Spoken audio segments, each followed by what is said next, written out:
Dragi prijatelji, recimo nešto o tome šta godina 2017. donosi devicama, odnosno ljudima koji imaju ascendent, sunce ili mesec u ovom znaku.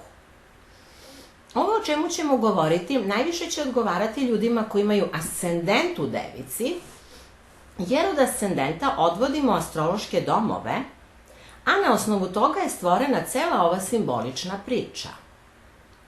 To znači da je za praćenje videa potrebno da znate svoj čas rođenja, a na osnovu toga i svoj ascendent.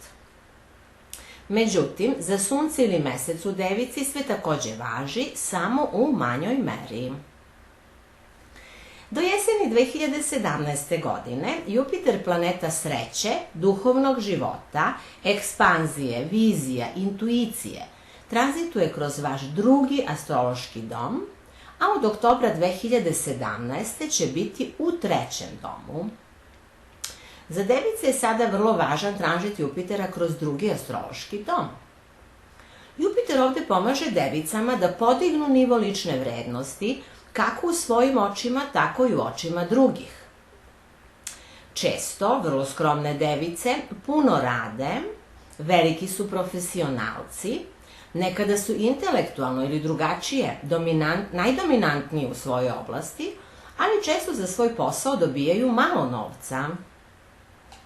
Jupiter u drugom domu može pomoći devici da počne da više zarađuje, čak i može pomoći da bolje prodaju svoja znanja i umeća ili im omogućiti da prizovu srećne okolnosti kada se radi o finansijama. Mnoge device su tokom 2015. i 2016. godine počele novu fazu profesionalnog razvoja. Posebno to važi za device na ascendentu. Neki su osnovali svoj biznis ili dobro uložile novac. Tokom 2017. će im doći još neka finansijska nagrada za sve što su učinili u prethodnim godinama, posebno ako imaju vizije i velike planove za budućnost. Od 2017. device će verovatno početi da više veruju u sebe i svoja znanja, te će time podići i cenu svojih usluga i steći bolje finansije.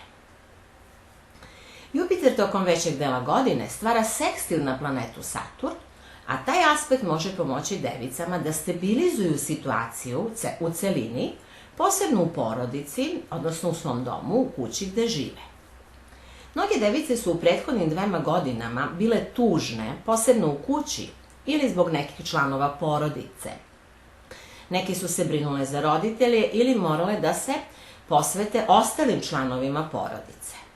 Sada bi sve moglo biti drugačije, a vi biste mogli zasnovati nove odnose ili poboljšati domaću situaciju, čak možda i kupiti nekretnine i povećati svoj dom ako je to vaš cilj.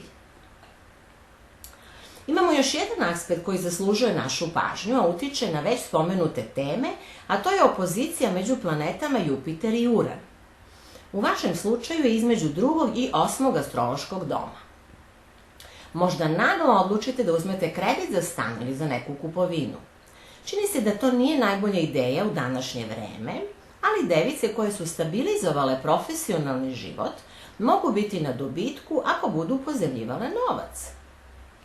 Neki drugi tipovi devica će tražiti grantove ili tražiti novac iz tuđih izvora za svoje projekte. Dalje je moguće da će neko naglo doći do nasleđa ili će im u poslovima pomoći partner, odnosno partnerka. U svakom slučaju otvaraju se za novi način finansiranja i na njima je da odluče da li će to iskoristiti ili ne. Ostali će sa ovim aspektom unaprediti partnerski život i osjetiti da im je partner, odnosno partnerka, mnogo bliži nego što su mislili. Mogu ih k tom zbližavanju nekada dovesti i neke teške situacije kroz koje su zajedno prošli. Glavna poruka za ljude sa planetama u devici u 2017. godini je: verujte u sebe i svoje sposobnosti i sva vrata će vam se otvoriti. Saturn inače već 3. godinu putuje kroz vaš 4. astrološki dom. To sam već malo ispomenula. Rekli smo da će negativni efekti ovog tranzita polako prestati, pa se ni vi nećete u svojoj kući ili među bližnjima osjećati usamljeni ili iscrpljeni kao prethodne 2 godine. Godina 2017. je period stabilizacije u ovoj oblasti. Zato je moguće kupiti ili prodati stan, kuću, nekretnine ili se čak i seliti. U svakom slučaju većini dolazi poboljšanje stanja, kao što smo rekli. Kako će na Device uticati lične planete? Mars će tranzitovati kroz znak Device u septembru i veći deo oktobra. Krajem septembra će se sresti sa Venerom u znaku Device. Mars i Venera su ljubavnici u zodijaku. Kada se sretnu u jednom znaku, daju seksualnu ili pak kreativnu energiju. To mogu u jesen očekivati ljudi sa planetama u Devici. Na jeseni Merkur prolazi preko istih vodova. Pošto Device u to vreme imaju rođendan ili će imati malo pre toga, imaće i priliku da sa oduševljenjem, pune energije, stupe u novi jednogodišnji ciklus koji svaki rođendan simboliše. Oko rođendana ljudi obično imaju pad energije, ali Device bi ove godine mogle biti u dobrom stanju u to vreme. Septembar je za Device dobar ako žele da poboljšaju i odnose sa ljudima, kao i partnerske odnose u celini.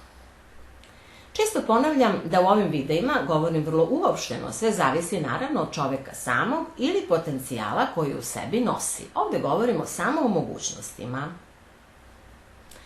Inače, Merkur, vladar Device, će biti retrogradni 4 puta tokom godine. U januaru u znaku Jarca, u aprilu u Biku i Ovnu, u avgustu i početkom septembra u Devici, a na kraju godine u Strelcu. Retrogradne faze ne oslabljuju uticaj Merkura, sasvim suprotno, jačaju ga. Tada je Merkur najbliži Zemlji. U tim fazama puno možemo izmisliti, napisati, analizirati, redigovati i shvatiti, ali kao što znamo, ne potpisujemo nove ugovore, niti počinjemo nove projekte. Na to čekamo da se završi retrogradna faza.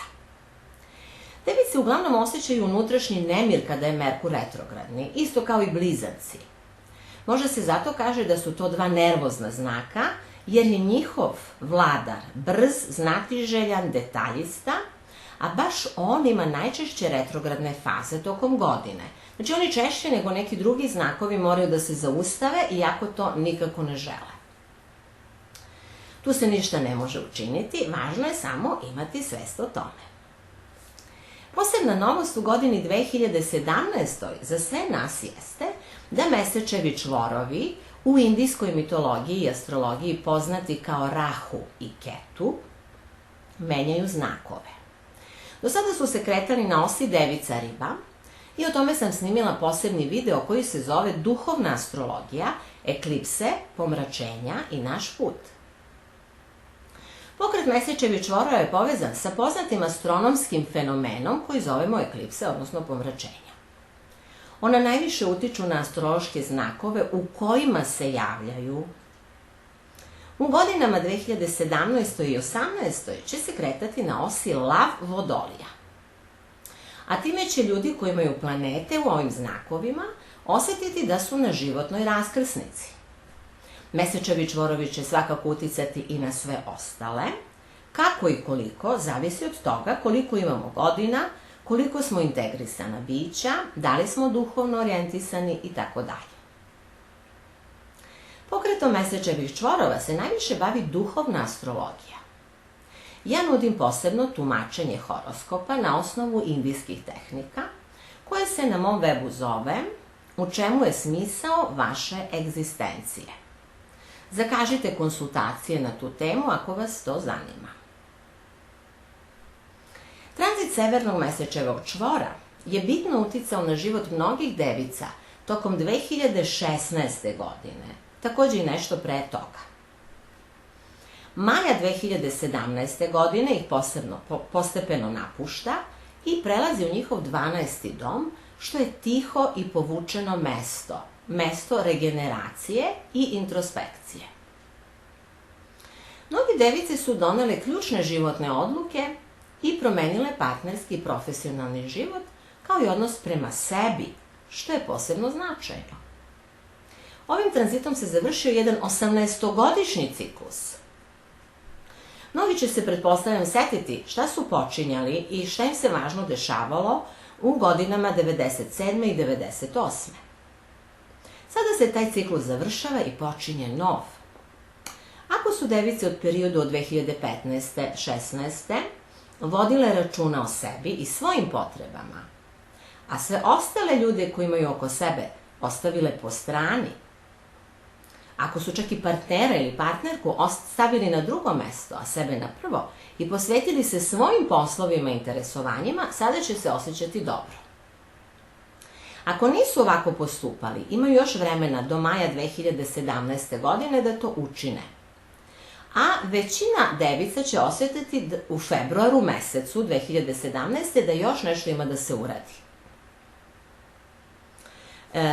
U to vreme će na neki način rešavati i svoje potrebe i donekle još uvek i potrebe svojih partnera. Februar može biti dosta preloman za device, kao i par meseci nakon toga. Mnogi će osjećati, naravno, i da drugi ljudi vrše na njih pritisak, da oni nemaju svoju slobodu i svoja prava, ali taj osjećaj će tokom godine postepeno nestajati. I tako je dobro. Godina 2017. je relativno mirna i moglo bi se reći da označava prelaz od prošlosti ka budućnosti, bar na mundanom nivou. Na seminarima ću tokom godine govoriti o tome, međutim seminari se za sada odigravaju u Češkoj Republici, mogu biti organizovani i u Srbiji. Više informacija o mom radu i o konsultacijama naći ćete na mom starom webu Studija Wellbalance, kao i na novom webu symbolicthinking.net. Na srpskom jeziku novi web se zove Simboličko mišljenje.